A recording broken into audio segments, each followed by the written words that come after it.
ওম নমো ভগবতে বাসুদেবায়। জয় শ্রীকৃষ্ণ। রাধে রাধে। শ্রীমদ্ ভগবদ্গীতা এমন একটি গ্রন্থ যা মানুষকে বেঁচে থাকার রাস্তা দেখায়। গীতার জ্ঞান মানব জীবন এবং তার পরের জীবনের জন্য গুরুত্বপূর্ণ। গীতা হলো মানব জীবনের পথ চলার উপযুক্ত দর্শন। যেই ব্যক্তি একে অনুসরণ করে চলতে পারে সেই সাফল্য লাভ করে। গীতায় 18টি অধ্যায় ও 700টি শ্লোক আছে, যা আমাদের এই ব্যস্ত জীবনে পড়ে ওঠা সম্ভব হয় না। তাই আমি আজ কিছু শ্লোক আপনাদের পড়ে শোনাবো। প্রতিদিন সকালে বা রাতে ভিডিওটি একবার হলেও শুনবেন। আসুন আমরা শ্রীকৃষ্ণের মানব জাতির কিভাবে চলা উচিত সে বিষয়ে শ্রী অর্জুনের মাধ্যমে শুনি। ভগবান শ্রীকৃষ্ণ বলেন, এই সংসার আমার দ্বারা সৃষ্টি হয়েছে এবং আমি এর বিনাশ করে থাকি।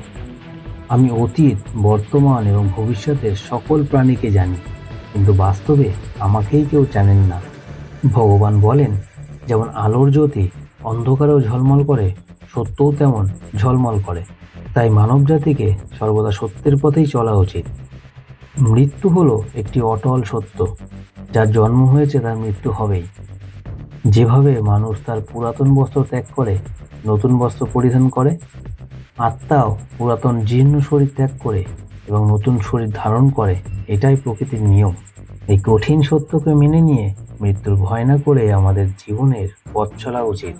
অজ্ঞানতা, অহংকার, রাগ ও কটু কথা মানুষকে অন্ধকারের দিকে নিয়ে যায়। সবকিছু থেকে দূরে থাকা উচিত এবং আলোর পথে এগোনো উচিত। ভগবান বলেন, এ সংসারে সৎ ও সঠিক জ্ঞানের থেকে পবিত্র আর কিছু হতে পারে না। তাই সর্বদা আমাদের সঠিক জ্ঞান শেখা উচিত। জীবনে শান্তি লাভের জন্য সঠিক জ্ঞানের প্রয়োজন হয়। ভগবান সমগ্র মানব জাতির উদ্দেশ্যে অর্জুনকে বলেন, যদি তুমি তোমার মনকে জয় না করতে পারো, তবে তোমার মন তোমার চরম শত্রু হয়ে উঠবে। যদি সফল হতে চাও, ভয়কে জয় করো। নতুন কিছু করতে বা ভাবতে ভয় করো না, বরং চেষ্টা করো। দেখবে সাফল্য নিজেই তোমার কাছে আসবে। ভগবান শ্রীকৃষ্ণ অর্জুনকে যুদ্ধের জন্য অনুপ্রাণিত করেছিলেন। তিনি অর্জুনকে বলেছিলেন, তুমি নির্দ্বিধায় ও নির্ভয়ে যুদ্ধ করো। যদি জয়ী হও তবে রাজ্য পাবে, আর যদি পরাজয় হও তবে স্বর্গ পাবে। হে অর্জুন, যতক্ষণ না তুমি নিজের কাছেই হেরে যাচ্ছ, এই পৃথিবীর কেউ তোমাকে হারাতে পারবে না। দুর্বল তুমি নয়, দুর্বল হলো এই সময়, আর সময় পাল্টাবেই। এটাই প্রকৃতির নিয়ম। যারা জ্ঞানী ব্যক্তি তারা কখনো মৃত বা জীবিত ব্যক্তির জন্য চিন্তা করেন না, কারণ তিনি জানেন যে বেঁচে আছে সেও একদিন মারা যাবেন, আর যে মারা গেছেন সে আবারও জন্ম নেবেন। ভগবান বলেন, মনের শান্তির থেকে বড় সম্পদ এই পৃথিবীতে আর কোথাও নেই। যেই ব্যক্তি নিজের মনকে শান্ত রাখতে শিখে গেছে, তার থেকে ধনী ব্যক্তি এই পৃথিবীতে আর কেউ নেই। সময় কখনো মানুষের পথে চলে না, মানুষকে সময়ের পথে চলতে হয়। একেই তো নিয়তি বলা হয়। জীবন তখনই কঠিন মনে হয় যখন আমরা নিজেকে পরিবর্তন করার পরিবর্তে পরিস্থিতিকে পরিবর্তন করার চেষ্টা করি। অর্থাৎ তুমি নিজেকে পরিবর্তন করো, পরিস্থিতি আপনা আপনি পরিবর্তন হবে। কর্মই বড় ধর্ম। মনুষ্যকে সর্বদাই নিজের কর্ম করা উচিত। পরিণামের কথা না ভেবেই মনুষ্যকে নিজের দায়িত্ব পালন করা উচিত। ক্রোধ মানুষকে নরকে নিয়ে যায়। ক্রোধের বশে মানুষ তার সৎ জ্ঞান হারায় এবং নিজের ক্ষতি করে। মানুষকে সর্বদাই ক্রোধকে এড়িয়ে চলতে হবে। যতই ক্রোধ হোক, নিজেকে শান্ত রাখতে হবে। দেখবে একা একাই সব ঠিক হয়ে যাবে। এই জগতে সব পরিবর্তনশীল। আজ যা তোমার কাছে, কাল তা অন্য কারোর ছিল, পরশু তা অন্য কারোর হবে। তুমি এই পৃথিবীতে খালি হাতেই এসেছো, আর তোমাকে এই পৃথিবী থেকে খালি হাতেই ফেরত যেতে হবে। নিজের মনকে বশে রাখতে হবে, কারণ এই চঞ্চল মন আমাদের সফলতা থেকে দূরে নিয়ে যায়। আর মনকে বেঁধে রাখতে পারলে এই মনই তোমায় সঠিক রাস্তা দেখাবে। ভগবান শ্রীকৃষ্ণ বলে, যেই ব্যক্তি নিজের মনকে ধরে রাখতে পেরেছে, সে কামনা, বাসনা ও অপ্রয়োজনীয় বিষয়বস্তু থেকে নিজেকে দূরে রাখতে পেরেছে। তার লক্ষ্য জয়েও কখনো কোনো বাধা আসে না এবং তার মনে সর্বদাই শান্তি বিরাজমান করে। সদা সন্দেহবান ব্যক্তি না এ জীবনে না পরের জীবনে কোনো শান্তি পায়। তাই তুমি সর্বদাই সন্দেহ থেকে দূরে থাকো। সন্দেহের কারণে কাছের মানুষের প্রতি দূরত্ব তৈরি হয়, শরীরের সৌন্দর্য মনকে আকর্ষণ করে, কিন্তু স্বভাব ও ব্যবহারের সৌন্দর্য হৃদয়কে আকর্ষণ করে।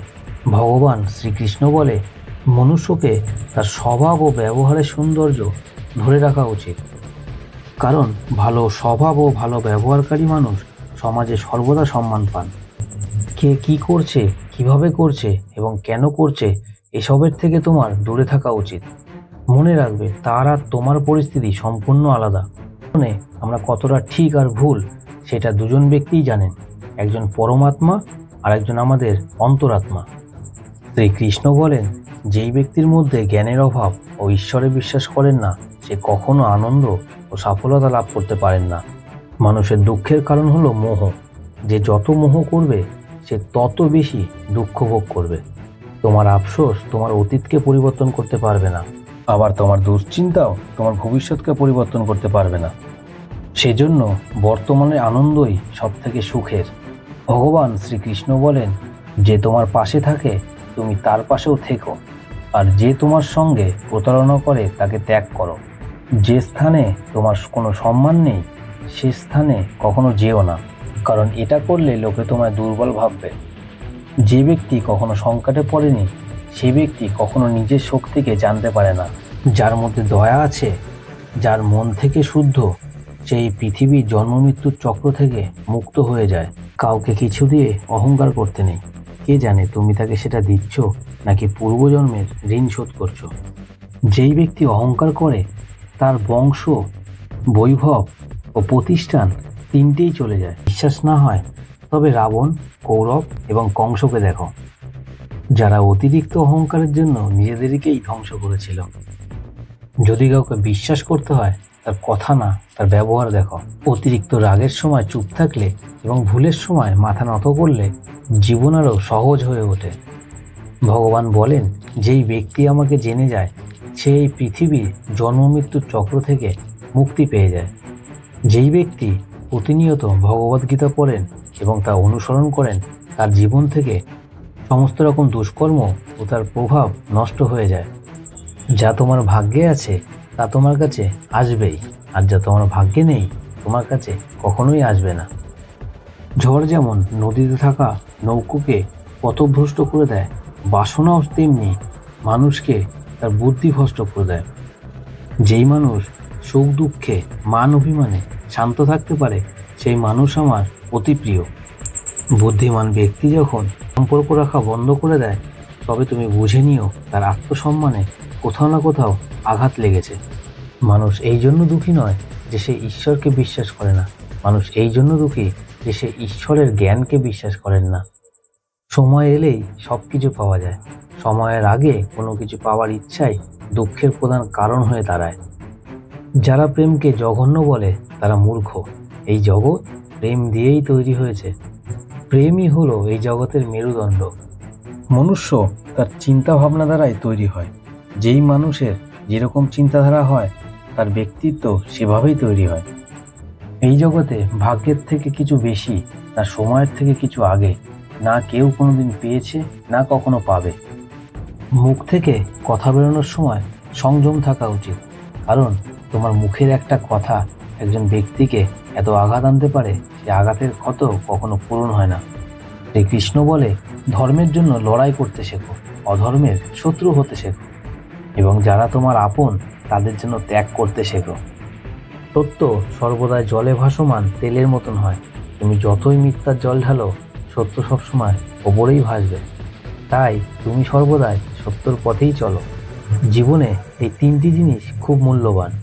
আনন্দের সময় কাউকে কোনো প্রতিজ্ঞা করো না, রাগের সময় কাউকে কোনো কথা বলো না, আর দুঃখের সময় কোনো সিদ্ধান্ত নিও না।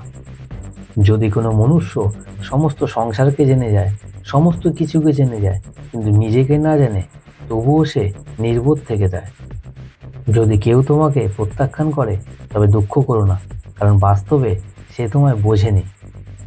যেই সম্পর্ক তোমায় কাঁদিয়ে দেয় সেই সম্পর্ক থেকে গভীর সম্পর্ক আর হয় না, আর যেই সম্পর্ক তোমায় কাঁদার জন্য ছেড়ে দেয় তার থেকে দুর্বল সম্পর্ক আর নেই। সর্বদা শান্ত থাকতে শেখো, কারণ তখনই তুমি নিজেকে মজবুত মনে করবে। গরম লোহাকে যে কোনো আকার দেওয়া যায়, আর সেই লোহাই যখন ঠান্ডা হয় সে খুব শক্ত হয়। একজন জ্ঞানী ব্যক্তি হলো সেই যে কোনো ব্যক্তিকে দেখে এবং তার থেকে শেখে, কিন্তু সে কখনো তাকে ঈর্ষা করে না। এই পৃথিবীতে কেউ আপন হয় না। মৃতদেহকে শ্মশানে নিয়ে যাওয়ার পর আপনজনরাই জিজ্ঞাসা করে আর কতক্ষণ সময় লাগবে। জীবনে দুঃখ ও কষ্ট পাওয়া দরকার, না হলে সুখের আনন্দ পাওয়া যায় না। এই পৃথিবীতে মাতা ও পিতাই হলো দুই ব্যক্তি যারা সর্বদাই চায় তার সন্তান উন্নত করুক। সময়, বন্ধু আর সম্পর্ক এমন তিনটে জিনিস যেগুলোর আমরা মূল্য বুঝি না। এই মূল্য তখনই বুঝি যখন এই তিনটি কোনো একটি আমাদের জীবন থেকে চলে যায়। জীবনে কিছু দুঃখ এমনও থাকে যা আমাদের বাঁচতে দেয় না, আবার জীবনে কিছু কর্তব্য এমন থাকে যা আমাদের মরতে দেয় না। তুমি জীবনে যত ভালো কাজই করো, তোমার প্রশংসা একমাত্র শ্মশানেই হবে। যদি তুমি কোনো ব্যক্তিকে একবার ক্ষমা করে দাও তবে তুমি জ্ঞানী। যদি কোনো ব্যক্তিকে দ্বিতীয়বার ক্ষমা করে দাও তবে তুমি নরম মনের মানুষ। আর যদি তুমি কোনো ব্যক্তিকে তৃতীয়বার ক্ষমা করে দাও তবে তুমি এই পৃথিবীর সব থেকে মূর্খ মানুষ। সব থেকে মূল্যবান সম্পদ হলো তোমার বর্তমান। যদি এটি একবার হারিয়ে যায় তবে পৃথিবীর সমস্ত সম্পদ দিয়েও এটিকে আর ফিরিয়ে আনতে পারবে না। ভগবানের কাছে কোনো কিছু চাওয়ার পর না পেলে তুমি ভগবানের উপর রাগ করো না, কারণ ভগবান তোমায় সেটা দেয় না যেটা তুমি চাও। ভগবান তোমায় সেটা দেয় যেটা তোমার দরকার। প্রেম সর্বদা ক্ষমা চাইতে পছন্দ করে, কিন্তু অহংকার সর্বদা ক্ষমা চাওয়াতে পছন্দ করে। ভগবান শ্রীকৃষ্ণ বলেন, তোমার নাম নয়, তোমার কর্মই তোমার পরিচয়।